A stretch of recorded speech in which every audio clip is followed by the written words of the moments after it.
guyyaa har'aa ayyuu sin jaalattan Dr. Saggaayee Araarsaa qabadhee isin dhiyaatteen jira. Dr. Saggaayee kabajamii ulfaadhu baga nagaan dhuftan sin jedha. Baga nagaan naafeeruu keessaniif galatoomaan jedha. Ayyee ulfaadha akkuma egaa beektan Dr. Saggaayeen hayyuudha. Sabboonaa Oromooti. Nama qabsoo bilisummaa Oromoo keessaa walabummaa Oromiyaatti nama amanu. Kanaaf har'a Dr. Saggaayee wajjiniin dhimma qabsoo Oromoo akkasumas immoo haala yeroo ammaa Impaayera Itoophiyaa keessa jirtuu fi waan tokko irratti waliin marii ni goona. Dr. Saggaayee gaafii koo jalqabaatii fi ati jedheen si waama na of galche. Ati hayyuu seeraati. Impaayera Itoophiyaa keessattis barsiisaa yeroo dheeraadhaaf Birsa Yuunivarsiitii turte. Biyyoota alaa kana keessattis seera idil addunyaa wajjin wal qabsiiste waa baay'eedha kanatti yeroo adda addaatti miidiyaa adda addaa irratti dubbattu. Nama hojiidhaanis immoo sadarkaa adda addaatti dhimma seeraa irratti beektudha. Akka Impaayera sanaatti cunqursaan saba Oromoo irratti gaheera. Saba kana irratti cunqursaa guddaan gaheera. Sirni Impaayera sanaa sirni Itoophiyaa saba Oromoo irratti cunqursaa gaheera jetteen ilaalta. Seerri mootummaa Impaayera Itoophiyaa kana keessatti akkamittiin cunqursaa saboota fakkeenyaaf saboota biroo Oromoodhaaf tiksuudhaaf tajaajila jetta. Bareeda. Seerri biyya kam keessattuu meeshaadha.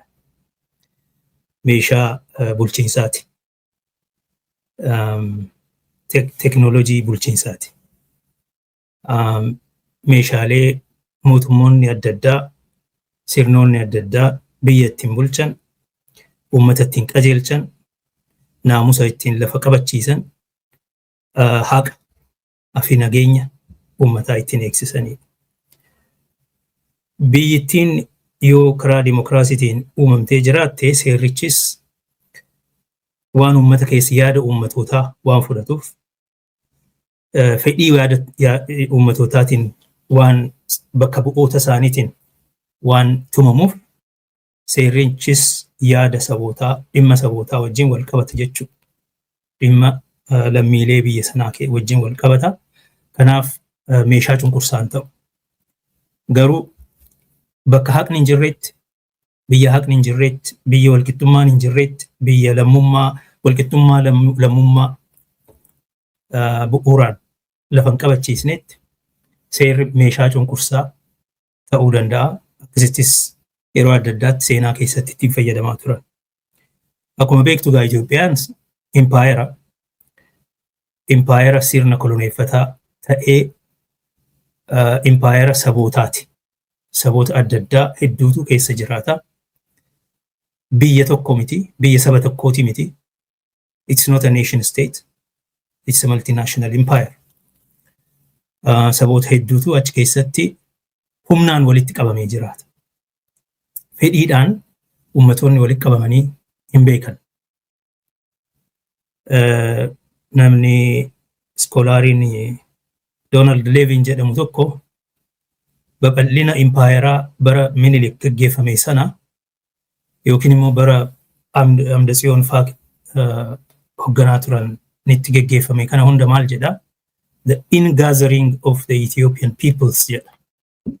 Akka fedhiidhaan walitti dhufeenya ummatootaa jedheeti yaada dabarsa. Of course impaayera san waan jaalatuuf impaayerattiin sun akka akkasitti ijaaramte ilaaluu barbaada. Warri mootota durii jaalatanis sirna impaayeraa Itoophiyaa akka isaan itti ilaalan akka waa'ee biyya tokkoomsuutti irra deebiidhaan tokkoomsanii Minilik fa'aan jedhu. Kan Amdatsiyoon fa'aa Libna Dingil fa'aa yaalanii turan san irra deebiidhaan tokkoomsuuf yaadaa jiru kan jedhu reunification and nation building policy jedhaniif fudhatu. Akka Oromootti akka nama kibbarraa dhufeetti akka nama saboota cunqurfamoo biyya san keessa jiranitti akka nama saba humnaan Itoophiyaatti makamee irraa dhufetti aan immoo ilaalchi kiyyaa impaayerri sabootni hedduun humnaan keessatti bulan kuni impaayera koloneeffataadhaa, impaayera cunqursaatii, bu'uurarraa koloneeffataadhaa jedheen amana. Kan immoo seerri heerri mootummaa biyya sanaatu durirraa jalqabee waan shakkuu miti waan fudhatudha. Itoophiyaan impaayera sirna koloneeffataatiin tolte waan taateef, walitti qabamte waan taateef, loojikiin isheen irratti ijaaramte bu'uurri isaa waa lama of keessa qaba. The logic of colonialism, loojikii saamichaa, loojikii buqqa'insa ummatootaa. Lafa saammachuu, qabeenya saammachuu, namoota saboota immoo buqqisuu fi aadaa, eenyummaa, afaan, seenaa isaanii balleessuu. Aadaa, eenyummaa, seenaa warra aangoo qabuun akka bakka buufamu godhamu. Kuni loojikiin kuni logic of dispossession, saamicha, and displacement. Buqqa'insa, buqqisanii bakka isaanii irratti saba biraa dhaabu jechuudha. Kuni maal keessaa qaba gaafa jette? Uummata fixuu, duguuggaa sanyii irratti geggeessuu. Yoo danda'an ajjechaadhaan fixuu, yoo hin danda'amne karaa adda addaatiin akka dhuman godhuu, gabroomsuu, kana of keessaa qaba. Cunqursaa qofaa miti. Seerri impaayera Itoophiyaa Oromoo cunqursuu qofaa miti kan ittiin beekamu. Qabeenya isaarraa saama, lafa isaarraa fudhataa, kanaaf mirga abbaa biyyummaadhaaf falmina. Biyya jalaa saamaa, walabummaa isaarraa fudhataa, namoota isaa ajjeesaa, eenyummaa isaa balleessaa, okay?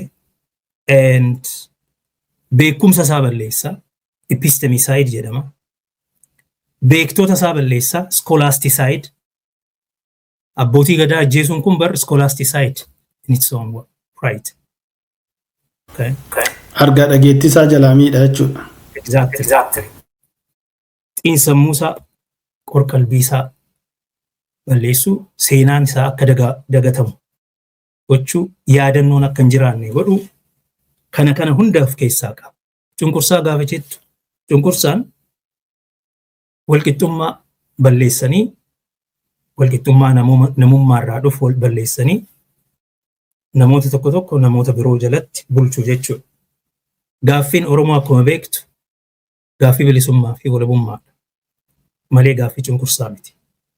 Kanarratti hundaa'ee, ilaalcha kanarratti hundaa'ee siyaasni adda addaa deemaa ture biyya sana keessa. Mi'eessoonfaa rakkoo cunqursaatu jiraa jedhu akkuma beektu. Har'as kaafaawwanfaa sana jedhu walqixxummaadhaaf qabsoofna jechuudha. Walqixxummaan garuu biyya booda dhufa. Yoo biyya qabaatte, abbaa biyyummaa yoo mirkaneeffatte, okay, bilisa yoo taate, fedhiidhaan bakka tokkotti yoo ijaaramte, a voluntary association, san booda gaafa walitti dhufnu akkamitti walqixxummaadhaan jiraanna kan jedhu gaaffii lammaffaa. The most radical, the most dangerous thought, jetti skolaariin takka Germaine Greer, is freedom. Freedom is the most dangerous idea on earth. Because nuyi rakkoo cunqursaa qofaa miti kan biyya san keessatti agarru.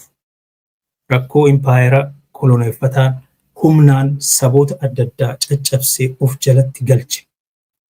Warra lammii biyya sanaan taane dirqamaan lammii akka ta'an yookiin immoo at least lammummaa sadarkaa lammaffaa fi sadaffaa sadarkaatu jira biyya san keessaa akkuma beektu. There is the Abyssinian Ethio-Tigray Semitic group. Lammata irratti Oromoo fi Oromootu jira. Sadaffaa irratti warra kibbaatu jira. Afuraffaa irratti warra Gaambellaa fi Benshangul warra fuulli isaanii bifti isaanii gurraacha ta'ee adda bahu. So yoo ilaalte seenaa keessatti haalli isaan ittiin barreessan Amaaraa, Gaallaa, Gudeellaa, Shaanqillaa. These are tartiiba qabachiisanii akkasitti ilaalu sadarkaatu jira. So kuni hundi akkasitti tartiiba qabatee akka lammii sadarkaa tokkoffaa, lammaffaa, sadaffaa, afuraffaa ta'ee akka taa'utti kan godhe impaayerummaadha. Bakka kanatti rakkoo cunqursaatu jira. Hundi keenya warra cunqursitoota keenya yoo ofirraa haleellee dhume dubbiinii bilisummaan dhufe jechuun dogoggora ta'a. Because biyyattiinuu bu'uurarraa kan ijaaramte saamichaa fi fonqolchaan, saamichaa fi buqqisuudhaan waan ta'eef qabsoon Oromoo seera duguuggaa sanyii, seera saamichaa fi buqqeensaa, seera koloneeffataa san ofirraa diiguu irratti xiyyeeffataa jechuudha. Yoo ilaalte immoo bara 1971 hayyoonni Oromoo walitti qabamanii gaafa rakkoo Oromoo Itoophiyaa impaayera sana keessa jiru gaafa xiinxalan fi gaafa adda bilisummaa Oromoo dhaabuudhaaf bu'uura isaa lafa kaahan xiinxala sana keessatti Oromoo the voice against tyranny kan jedhu dubbifatteetta jedhee yaada. Achi keessatti maal jedhu Oromooni humnaan sirna koloneeffataadhaan impaayera kana keessatti hammatame. Kanaaf amma qabsoon Oromoon geggeessu qabsoo bilisummaa biyyoolessaa, qabsoo walabummaa biyyoolessaati. National Liberation Front, National Liberation Struggle. Qabsoon keenya kana. Qabsoon keenya impaayera ijaaruudhaaf miti. Kan geggeeffamu qabsoon keenya cunqursaa ofirraa buqqisuudhaaf qofa utuu hin ta'in biyya deeffachuudhaaf kan jedhudha. So seerri akkamitti nu ilaala yoo jette seerri Itoophiyaa hanga bara 1931tti seera haalaan barreeffamaan lafa taa'ee jiruun qabu ture Itoophiyaan impaayerichi. Hanga sanitti seera mana amantaa, seera mana kiristaanaatiin bulaa fithaa nagast kan jedhamu jira, kibra nagast kan jedhamu jira, sir'aata nagast kan jedhamu jira. Seerota santu akka seera bulchiinsaatis ta'ee fayyada ture. Seera kana keessatti Itoophiyaan biyya kiristaanotaati. Kiristaanonni sun immoo Habashoota. So kanaan ala warri kaan tajaajiltoota impaayera sanaati. Akkasitti ilaalamu. Ahzaab warra amantii hin qabne, Aramanee, warra civilized hin taane, warra bulguu, warra nama nyaataa, warra akka bineeyyiitti ilaalaman akkasitti ilaalamu. Warra civilize godhamuu qabu, warra kiristaanummaa fudhachuu qabu akkasitti ilaalamaa turan waan ta'eef Itoophiyaan immoo diinonni seenaa historical enemies Itoophiyaa kan ta'an warra amantii ishee jibban amantiidhaan Islaamaa warra Jewish falaashaa kan jedhaman fi Aramaneen kun warra waaqeffataa ta'ee Islaamas Muslimas miti Kiristaanis paagaanii jedhuun pagan afaan Amaaraatiin Aramanee jedhuun warra kan sun immoo nuuf saboota adda addaa Kiristaanis Muslimas hin ta'in amantaa ofii isaaniitiin aadaa ofii isaaniitiin bulan jechuudha. Warri kun hundi diina keenya jedha. Seera keessatti kun barreeffamee jira laal. Bajiroon Tekilawaariyaattiin 1931 gaafa seera heera mootummaa isa jalqabaa barreessee isatu wixinee isaa qopheessee ture. So waan kana gaafa ibsu maal jedhaa Itoophiyaan diinota ishee amantaadhaan ishee waraanuuf yaalaniin marfamtee jirti. Bara meeqaaf akkanatti jiraachaa turte Musliimaa falaashaadhaa Aramaneedhaa kanatu ishee cinqaa ture. Amma immoo kunoo seera bu'uureeffattee seera kanaan bullaa maal kan jedhu haasa'a. Achi keessatti akkamitti nu ilaala yoo jette warra Aramanee kiristaanummaa fudhachuu qabu kan jedhu. Bara adda addaatti Itoophiyaa keessatti saboonni Oromoo qofa miti saboonni naannoo kibbaa keessa jiran kaaba keessattis kan akka Qamaant, kan akka Iroob, kan akka Kunaamaa, kan akka Agaw. Kunis hundi isaanii akkatti isaanitti ilaalaman warra Jewish falaashaa Beet Israa'el dabalatee jechuudha. Akkitti isaan ilaalaman seera sana keessatti akka warra amantii hin qabne, akka warra ammayyummaa hin qabne, akka warra primitive, backward pagans akkasitti ilaalamaa turan. Bara dargii seerri heerri mootummaa sun jijjiiramee PDR'n gaafa lafa bu'e immoo saboonni kun akka warra backward ta'e akkas jechinuu barreeffamaan lafa kaawwame warra backward akka ta'etti. So it is the primitive yet to be developed during Haile Selassie, and before the Oromo was the pagan yet to be Christianized, the barbaric yet to be civilized. During the Derg, Oromo is the backward to be developed. Bara EPRDF, the Oromo and the South were kibba akka cunqurfamoo bilisa bahuuf deeman, the oppressed yet to be emancipated. Bara 2000 keessatti immoo keessattuu bara 2005 booda Oromoon akka shororkeessaatti fudhatamee hanga bara 2018tti akkasitti ilaalamaa ture. Seerri Itoophiyaa therefore saboota biyya san keessa jiran hunda diinoomfateeti eenyummaa isaanii securitize godhee akka rakkoo nageenya biyya sanii, rakkoo diigumsa biyya sanii fidutti ilaalamaa waan tureef maqaa tokkummaatiin, maqaa biyya eeguutiin, biyya hambisuu, biyya bulchuu, biyya fayyisuu, biyya tokkoomsuutiin saboonni kun seera keessatti haala isaanitti ilaalaman yeroo adda addaatti argamaa ture jechuudha. So bara Itoophiyaan kiristaana turte mootummaan ishee mootummaa kiristaanii, mootii kiristaanni bulchu mo'aa Ambessaa turan jechuudha. Mo'aa Ambessaa Zamana Gada Yihudaa kan jedhu sun siyyuma Egzaabeer waaqarraa warra muudame gaafa jedhan san gaafa san Oromoonni warra amantaan qabnee warra pagan ta'e warra Ahzaab jedhaniin isaan afaan isaaniitiin isaan ummata, warri kun ummatoota gartee Ahzaab ummatoota adda addaa waaqa adda addaa ofii isaanii qaban jechuudha. Okay. Gaafasi nuyi warra barbaric ta'e akkasitti ilaalamna ture. Saboonni kun akkasitti ilaalamu turan. Bara Itoophiyaan sooshaalistii taate immoo saboota duubattaafoo waan ta'aniif amma akka warra kaan wajjin fiiguu danda'anitti warra bilisa ta'uu qabu, warra jajjabeeffamuu qabu akkasitti ilaalamaa turanii. Bara EPRDF cunqurfamoo bilisummaa barbaachisu. Nama biraatu bilisa si baasa beekadhu. Maaliif seerri heerri mootummaa EPRDF kan mirga sabaaf sablammootitti amanu maaliif rakkoo keenyan furree gaafa jette nam biraatu saboota kana cunqurfamoo kana bilisa baasutti deeme. Ummatootni hin gaafatamne, referendamiin hin geggeeffamne, fedhiin isaanii hin gaafatamne. Referendamiin kan geggeeffame only Eritreadhaaf qofa bara 1993tti. Warra kaan chaartaratu barreeffame sabaaf sablammoonni mirga hiree ofii murteeffachuu qabu jedhee labse chaartar. Bara 1995tti gaafa heerri mootummaa bakka buufamu immoo sabaaf sablammoonni biyya san keessa jiran hundi walitti dhufanii karaa bakka bu'oota isaaniitiin walitti dhufaniiti wal gahanii hiree ofii murteeffatanii biyya tokkummaa siyaasaa, tokkummaa hawaasa siyaasaa tokko, one political community, hawaasa diinagdee tokko uummachuudhaaf kana murteeffatanii jedha.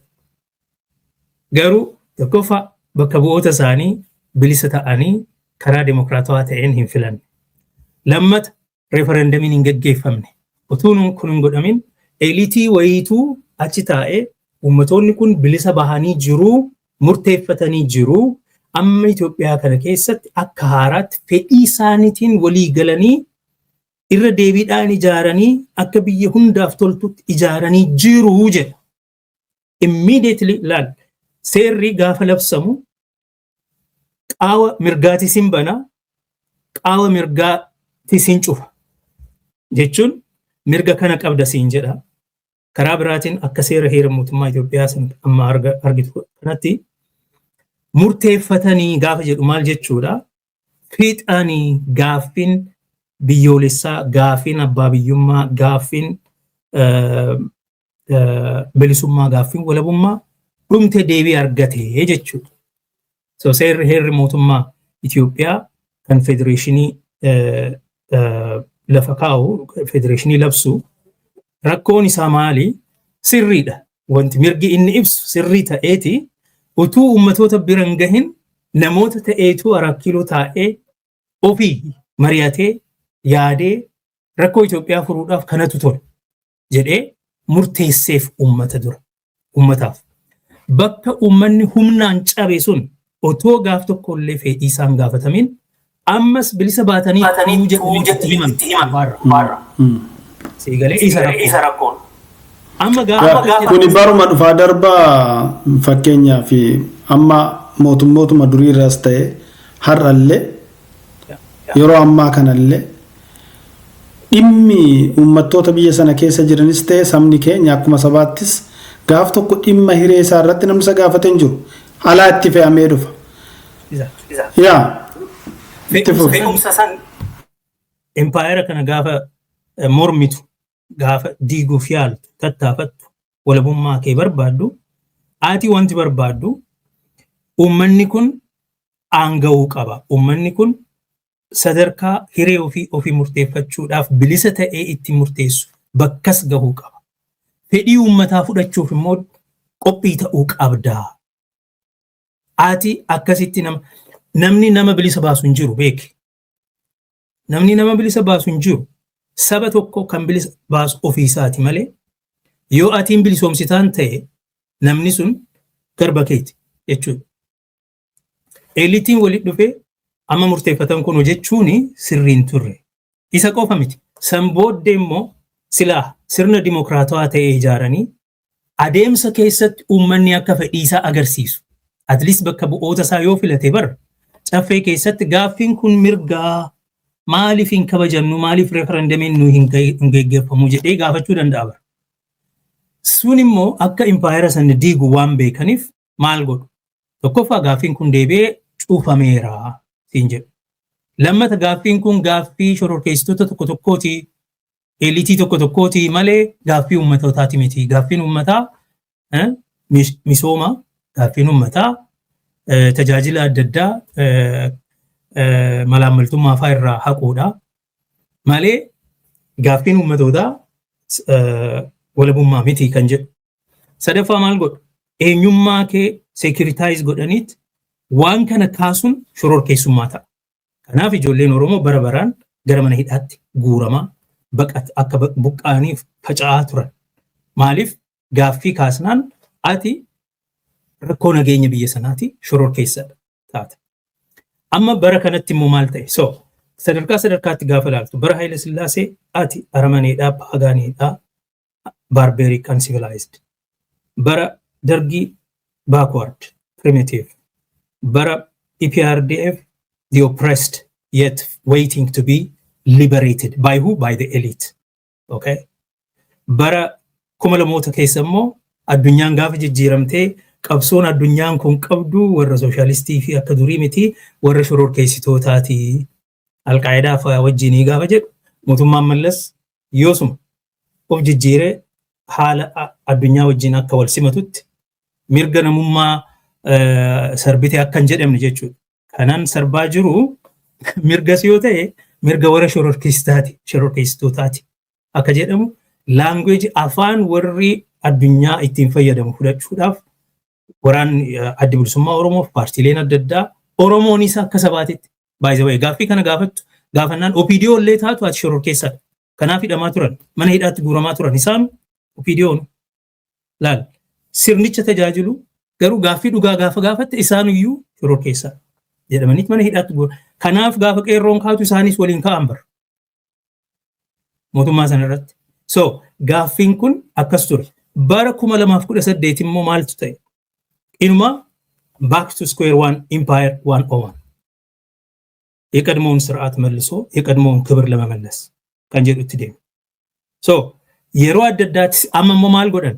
Silaa seerri kuniu seerri heerri mootummaa amma jiru kunu isatu nu diigee isatu adda nu qoqqoodee isatu biyya balleessaa jira waan ta'eef isa san irraa haquu qabna.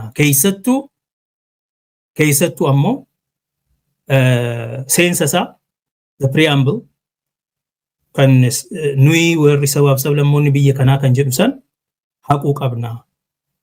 Keewwata 8 kan olaantummaa sabootaa ibsu sovereignty of nations kan jedhu isa san haquu qabna.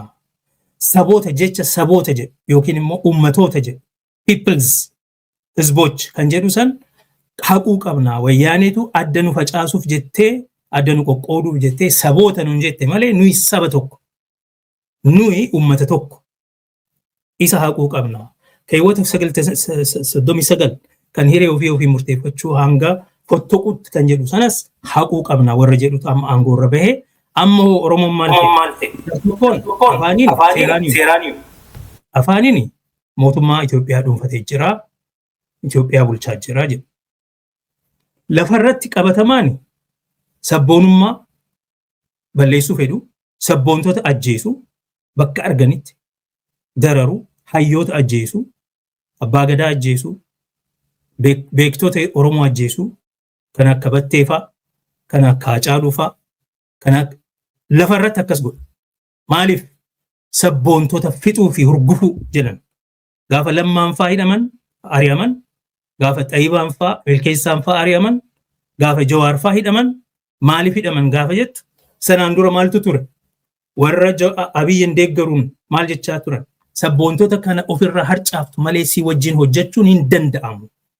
Warra OPDO keessa jiru kanaaf ofirraa hurgufuu qabda jennaan Jawaar dura ajjeesuuf yaalanii gaafa dadhaban ammoo bubbulanii gaafa Hacaaluun ajjeefame deemanii isas qabata. Maaliif akka sabboonaatitti jarri waan laalaniif yoo isaan hin balleessine si wajjin hojjechuu hin dandeenyu jedha.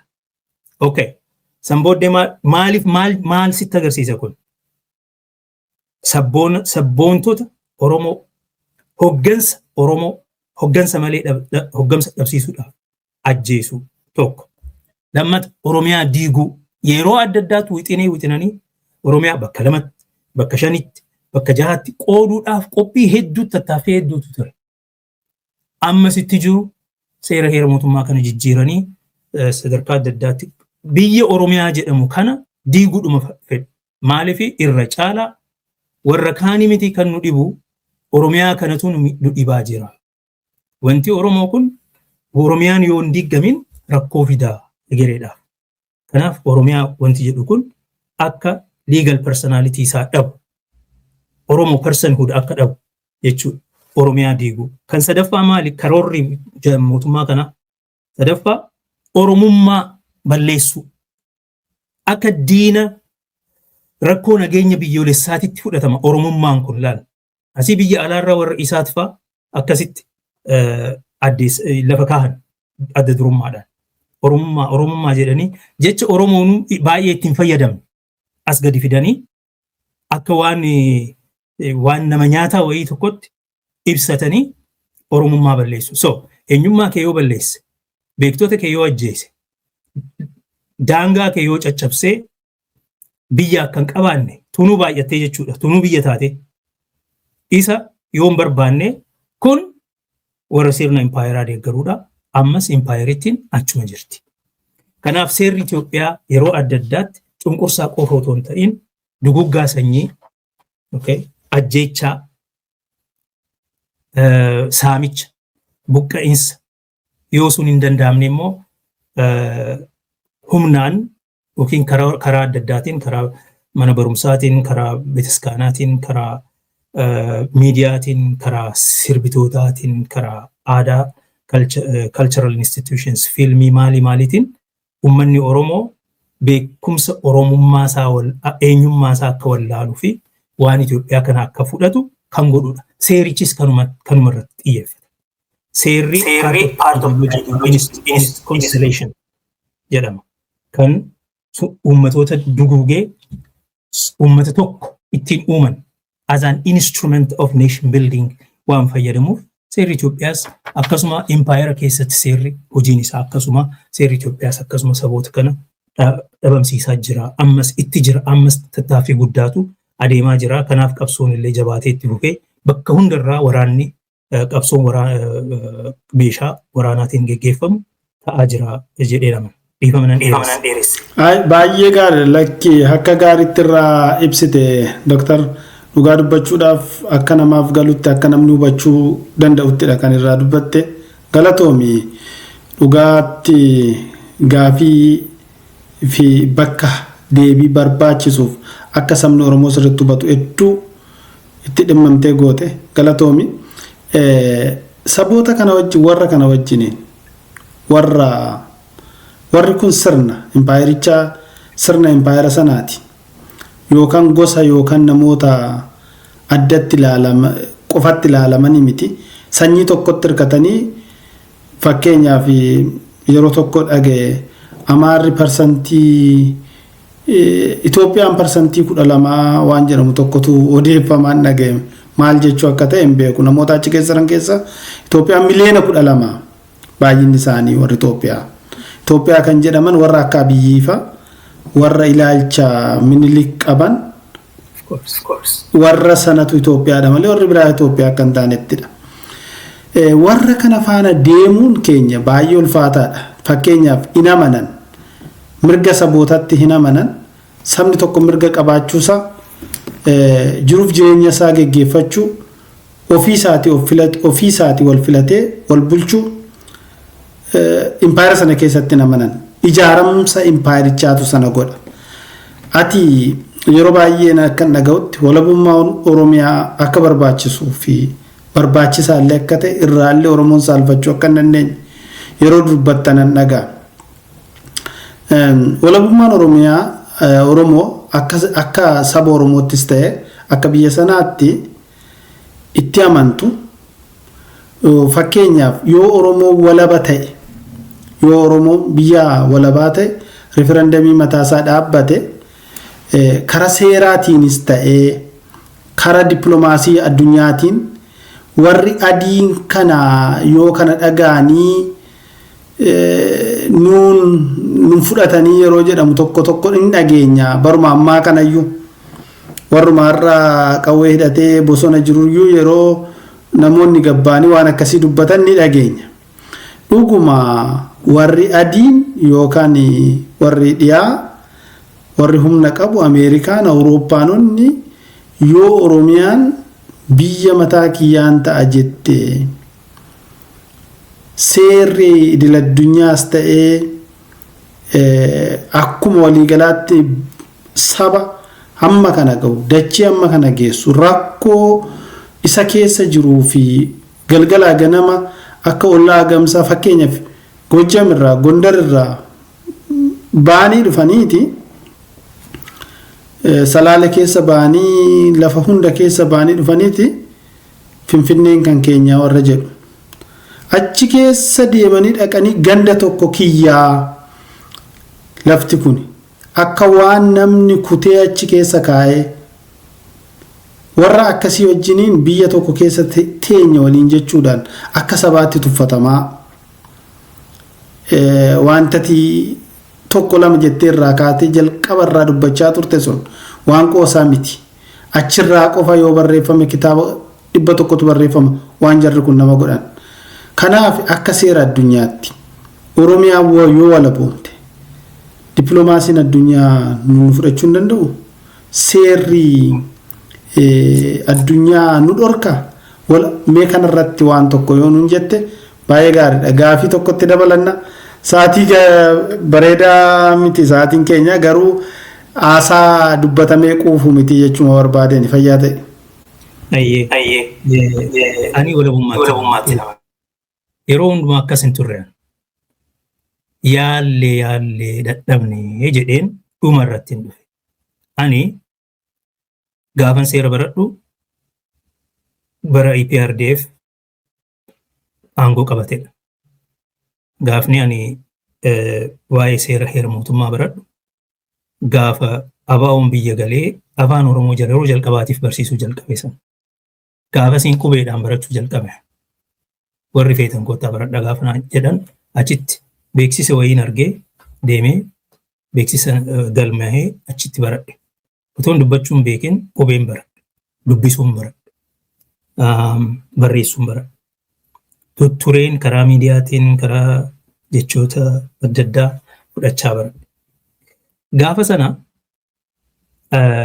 gaafa seerri heerri mootummaa Itoophiyaa kun ragga'u maaliin jedhee abdiin jira jechuudha.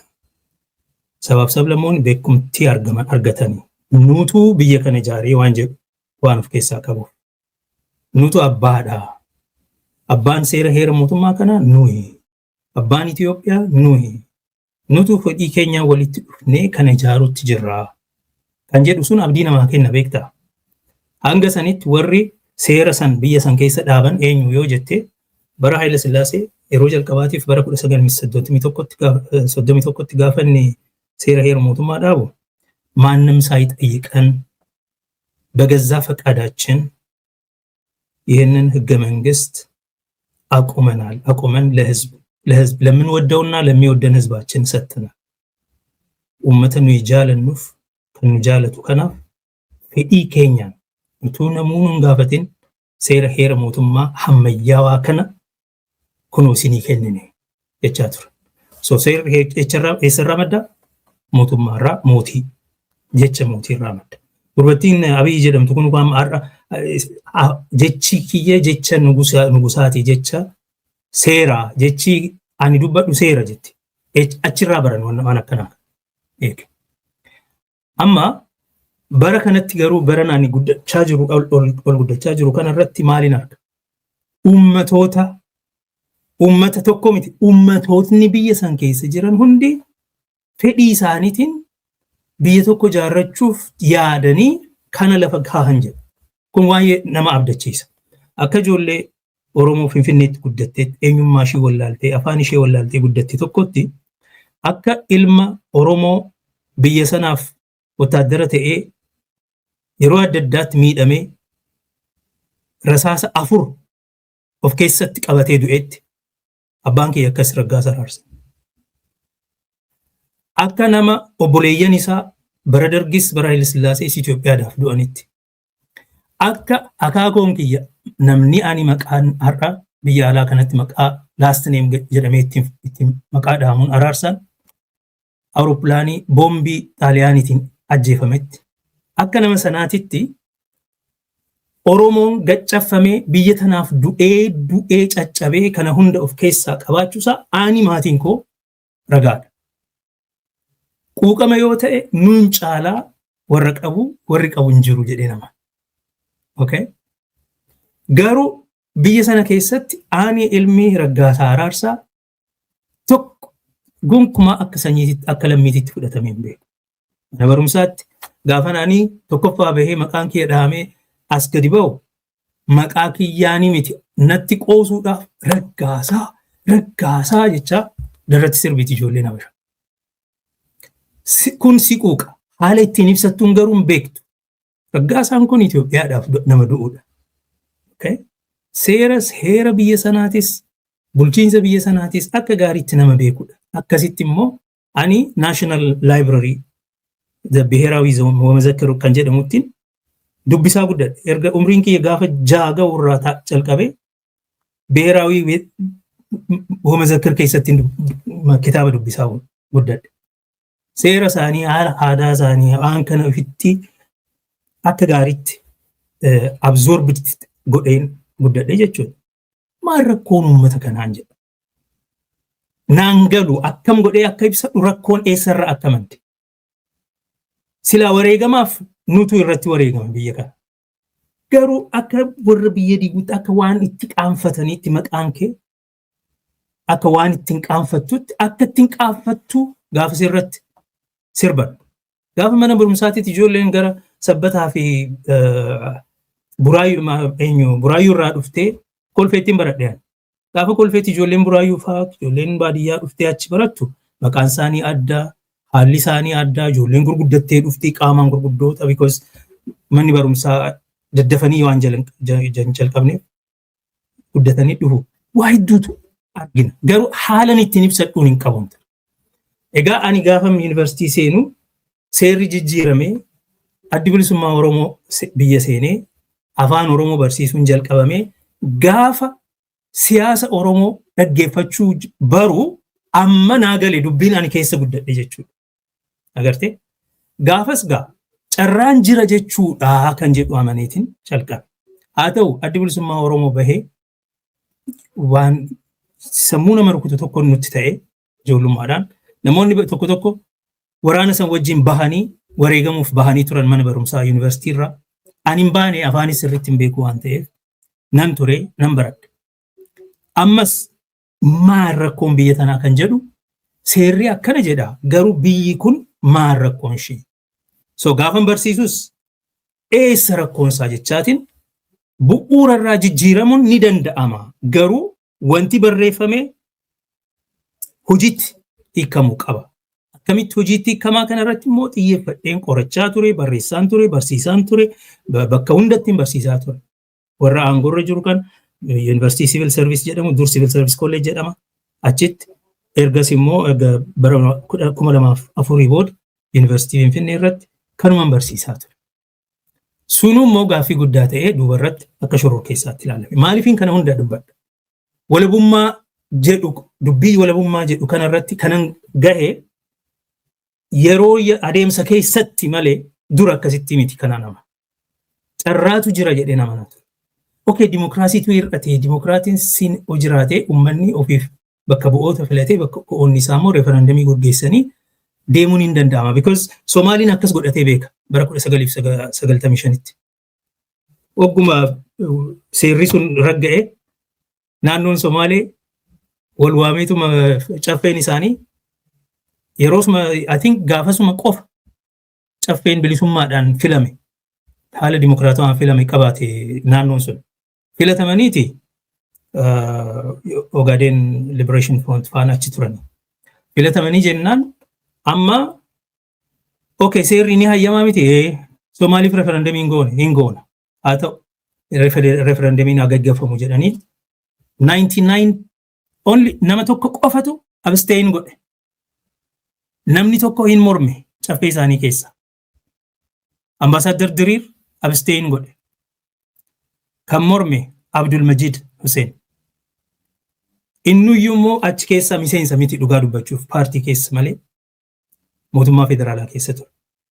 Amma gaafa isaan as gadi fidan Finfinneetti manni marii federeeshinii referendamii hayyamuu fi waan qabuuf jechuudha. Gaafa gaaffiin sun dhiyaate gaaffii san lafumatti qabaniiti mallas deemee nan dubbisaanii uummata kana. Warra paarlamaa naannoo Somaalee keessa jiru dubbisuu dhiisee jaarsolii biyyaa gurtii jedhamu abbootii gadaa jechuudha.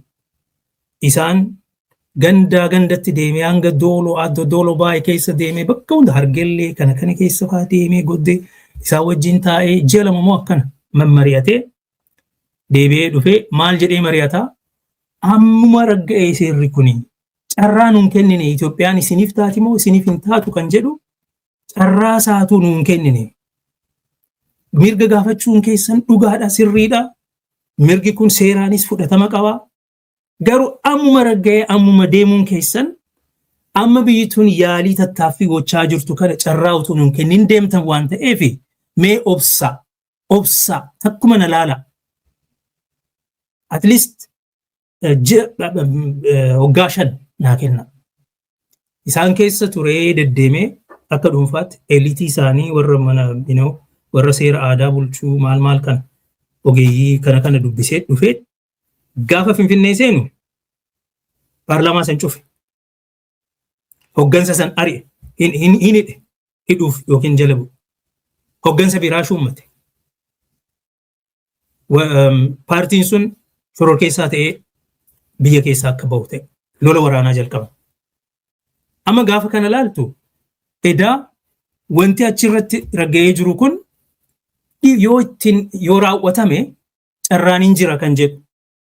Ani immoo baay'een gammadee ture. Maaliif uummanni kun yeroo isa dhumaatiif gara Itoophiyaa goramoo hin fottoqamoo ofii isaatii murteeffatee rakkoon tokko at least nurraa caba. Rakkoon akkuma Eertiraan deemte rakkoon tokko nurraa cabee jiru kunis amma immoo ummatoonni adda addaatis kana mirkaneeffatu jedheen yaadaa ture. So federeeshinii kanarratti maxxanee federeeshiniin kun hin jalqabneeyyuu jechaa bara meeqaaf iyyaan ture miidiyaa irrattis na dhageesse ta'uu danda'a. joornaalii adda addaa irrattis waan barreesseen qabaa waan kana irratti ani warra federaalizimii jaalatu jedhamee fudhatama ture. Garuu bara Abiy bara mootummaan ani mootummaa Oromooti jedhee of waamu aangoo qabate kanatti waa sadi irratti xiyyeeffatee Oromoo balleessuudhaaf ka'e. Oromoota jajjaboo hayyoota hoggana fitu Oromummaa balleessuu Oromiyaa diiguu kanarratti xiyyeeffatee gaara karoora baafatee itti deemu biyyi kun duris kan irratti hundaa'e duguggaa sanyii irratti har'as uummata kana balleessuudhaaf itti deemaa jiru. Gaafa Hacaaluu ajjeesanii amma Hacaaluun deeme Jawaartu nu hafe jedhan gaafas obbaafadhe. Maaliif kana jedhu? Hacaaluun maal sirbaa ture? Aduwaan keenya. Xiqqaas gabbarree guddaa kanarra maal goona ree? Oromoon biyya jaara malee Oromoon biyya diigaa ree? Nama akkana jedhu. Kana caalaa maal godhuu dandeessa Oromoodha? Nama siidaa Minilik deebisee dhaabu Abiy Ahmed akka Oromoo Madagaskar irraa dhufetti biyya balleessaa jirutti har'as isa komatu. Har'as nama afaan Itoophiyaa dhiisitii afaan Afrikaatu qubee afaan Saabaatiin barraa'uu qaba nama jedhu. Nama kana akka mootummaa Oromoo Onagaawiyaan jedhanii ilaalu. Amma kana caalaa mee'es hagam deemta? Nama akka Baqqala Garbaa karaa nagaa qofatu nama baasaa jecha miidiyaa qaanaamoo handaaftaa maal akka ta'e hin beeku irratti taa'ee Leencoo Lataa fa'aa wajjin utuu mari'atu namni bilbilee maal jedhaa? Baqqala Garbaa kana adda dhahanii rasaasaa achumatti ajjeesuu barbaachisaadha. Gimbaaruun buluu madfaat nabbara. Telefoonaan jedha live on television. Kana caalaa Oromoon biyya sanaaf maal godhuu danda'a? Silaafuu durii jalqabee waraanni Itoophiyaa waraana Oromooti. 70% ol kan ta'u Oromoodha. Magaalaan guddittiin jirri bulchiinsa naannoo Amaaraa Finfinnee keessatti dhaabbatuu qabaa jedhee warra lafa kennu. Kuni hundi godhame waan abbaa kiyyaa sitti waan akaakayyuu kiyyaa sitti waan durirraa jalqabee gootonni kan akka Giyoorgis Diinagdee, Goobana Daacee, Gabayyoo Gurmuu, Baalchaa Safoo waan waamtu hundi Abdiisaa Agaa, Jaagamaa Keelloo, warra Ginciiti nan beekani, warra Sangoota beekta, maatii isa nan beeka. Innis nan beeka, maatii isaa nan beeka. Nan beeka. Dhagaa naannoo dhagaa Wuccii Asgorii. Kana hunda laalta. Walaa Kabbada Buzunesh warra Taaddasa Birruu in the end until he became self-aware. Kana hunda beekta. Maali uummanni kun maal balleessee irratti du'e malee? Bara 1960 Hayilee Fiidaan fa'aa Baarootumsaan fa'aa akka Oromootti qofa miti akka Itoophiyaatti dubbachaa turan bara. Baaroon Icaat keessa ture. Hayileen Meessoon keessa ture. Ijoolleen Oromoo hedduun Meessoon keessa turan. Akkasitti dhuman. Ijoolleen Oromoo Icaat dhiisii maali Ibnag Icaat sadad abboomaa miti kun sadad keessa ture bara. Paartii Dargiin warra waraanaatiif ofiif ijaarrate. San warra dhaaban keessa tokko ture. Of karaa akka jalaatiin isaanis immoo harka jalaatiin jaarmiyaa ofii isaanii qabu jaarmiyaa Oromoo waraana bilisummaa adda bilisummaa. Amma dhaadannoon isaanii yeroo baay'ee namoonni akka Jawaar ta'e Abiyyi har'umayyuu dhaadannoo Itoophiyaan diigamtu Itoophiyaa humna Itoophiyaa tokkummaa Itoophiyaa jedhuun dhaadachuutti jiru. Dhaadannoon kun eessaan ga'uu danda'a? Oromoon kana boodas deebi'eetuma bifa kanaan yoo deema ta'e har'allee aadaadhuma kaleessa baran mormollee nu kutaniin bar yeroo dhiyoo keessatti nama jiraa basmaamis jedhanii nu qalaniiru yoo salaal irratti mana keessas immoo kunoo noonnootti nama cidha ba'e affeelaniiru mana tokkotti naqanii amma warri kun wajjiniin biyya tokko taane akkuma kanatti bara baraan bu'aa jiraanna danda'ama. Nuyi rakkoo qaban uummanni keenya Itoophiyaa kanaaf hin du'aatuma ture jechaa jira. Du'aatuma ishuma kabachiisa. Artistiin jajjabaan biyya sanaa eenyu? Tsaggaayee Gabramadiin Looreet Baalaqinee. Sirbaan guddichi Xilahuun Gassassaa. Barreessaan guddichi Ba'aaluu Girmaa. Itti fufuu dandeessa laal tarreessitee yoo dhaabde lafti siin ga'u bar waan keenya. Oromoon itti irra du'ee miti maal hanqateeti hanga ammaa dhiibama yoo jette loojikii duraasan. Waan isaanii fudhatteetu afaan Amaaraa afaan Gi'iziidhaan namni akka Tsaggaayee Gabramadiin itti barreessee hin jiru. Tsaggaayeen garuu namoota nuyi maqaa dhoofnee beeknuun Yuunivarsiitii Finfinnee irratti Tsaggaayeen Dipaartimentii Tiyaatirii isatu bane. Naashinaal Itoophiyaan Naashinaal Tiyaatirii isatu ijaare.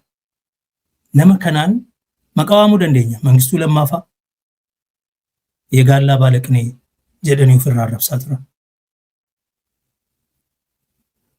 Jarri sun Itoophiyaa fudhachuurraa ka'anii gara Afrikaatti fageessanii warra ilaalan. So ani Itoophiyaa gammachiisuudhaan biyyi ati ijaartu, biyyi ati hambistu, biyyi ati fooyyeessitu hin jiru. Itoophiyaa sossobuudhaan, Oromummaa kee dhoksuudhaan, mirga Oromoo mirga abbaa biyyummaa kee dhoksuudhaan isaan jalatti akka bulu godhuudhaan Itoophiyaan ati hambistuu hin jiraatu. Otoo sun ta'ee ture durirraa jalqabee Oromoon barcuma moototaa marsaa ol eegaa ture bara. Duris masaraa keessa ture. Susuniyoos irraa jalqabee. Kanaafi hanga kanas deemtee yoo dhiigni kee isaanitti fudhataman qabaanne loojikiin kolonii biyya sanaa maal jedhaa? Buqqisuu fi saamuu. Ati kan isaan taatu yoo of gattee isaan taate qofa.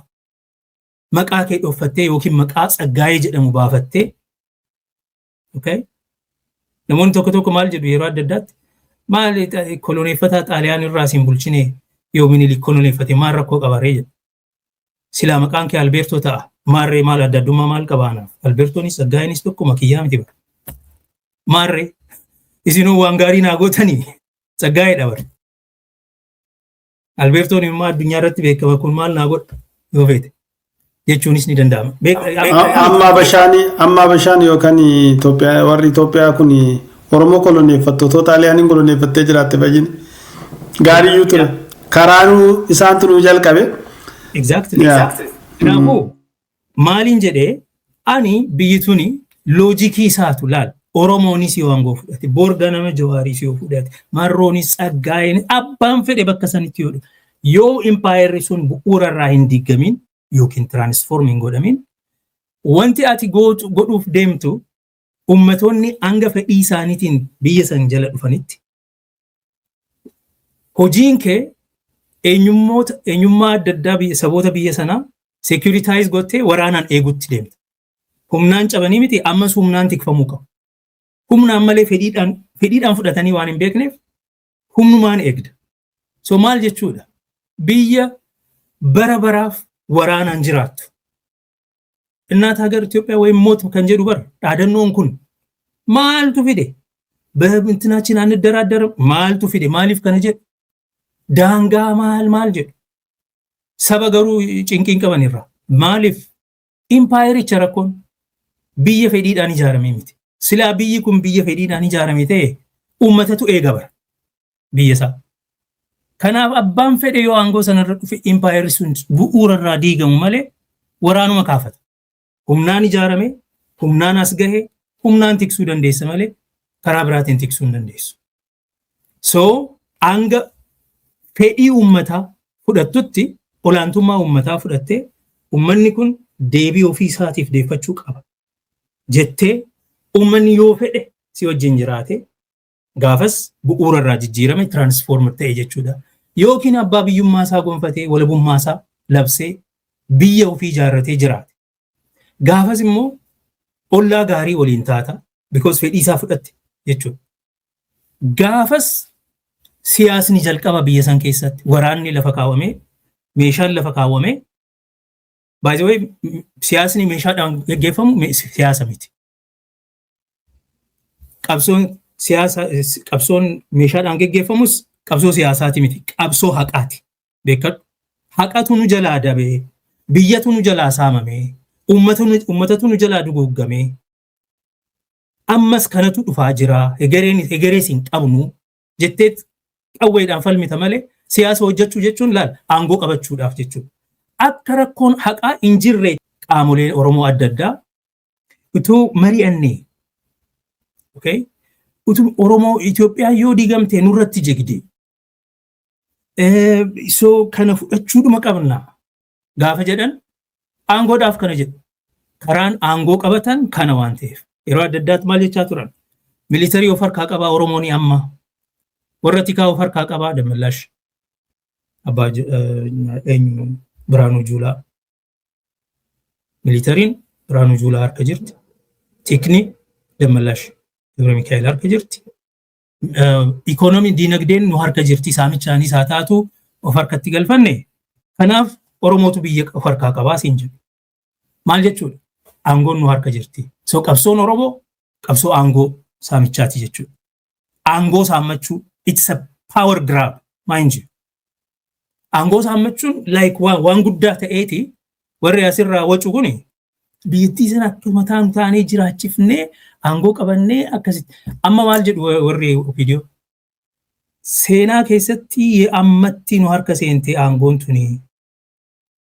carraa kanaan fayyadamnee biyyattii guddittii qabannee mandara keessaa baanee galaana diimaa deebisnee fi impaayera ijaarraa jechuudha.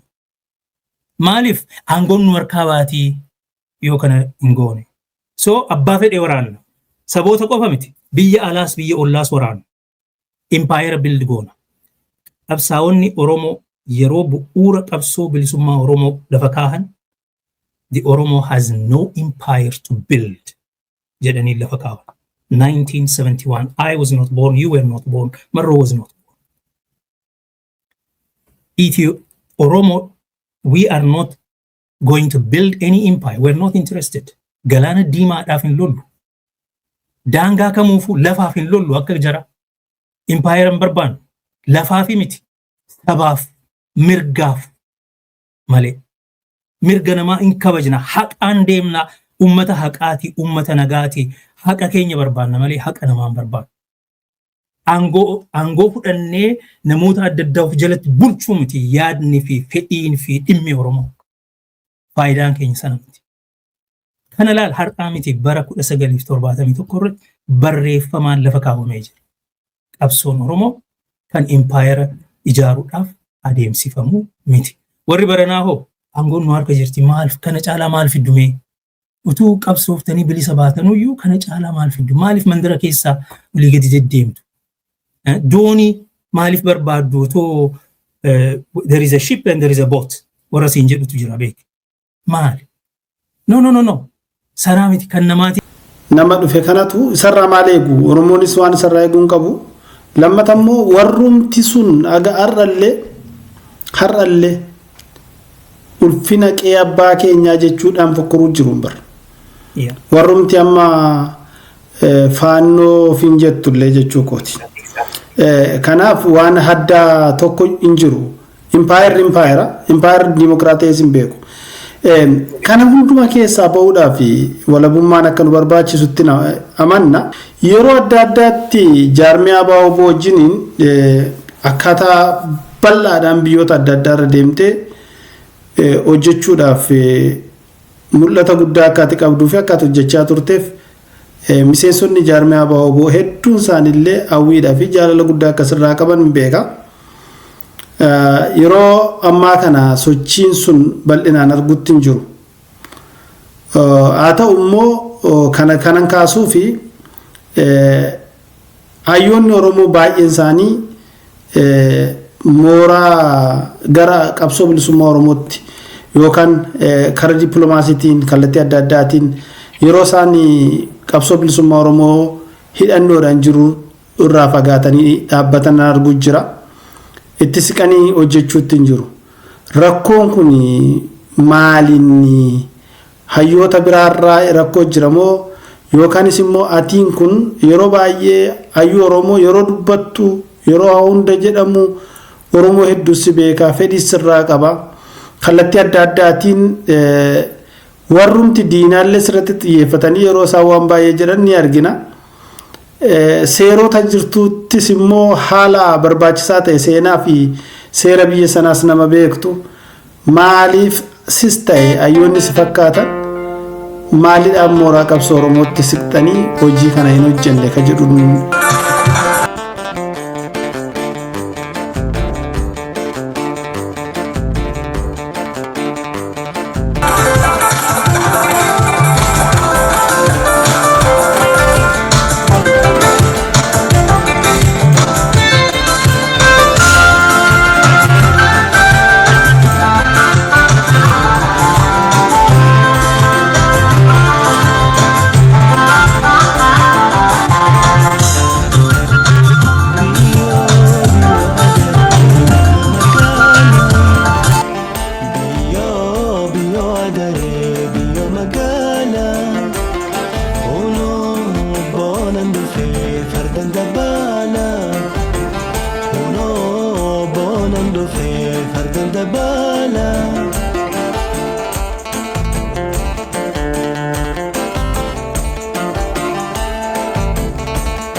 Biyo adare biyo magala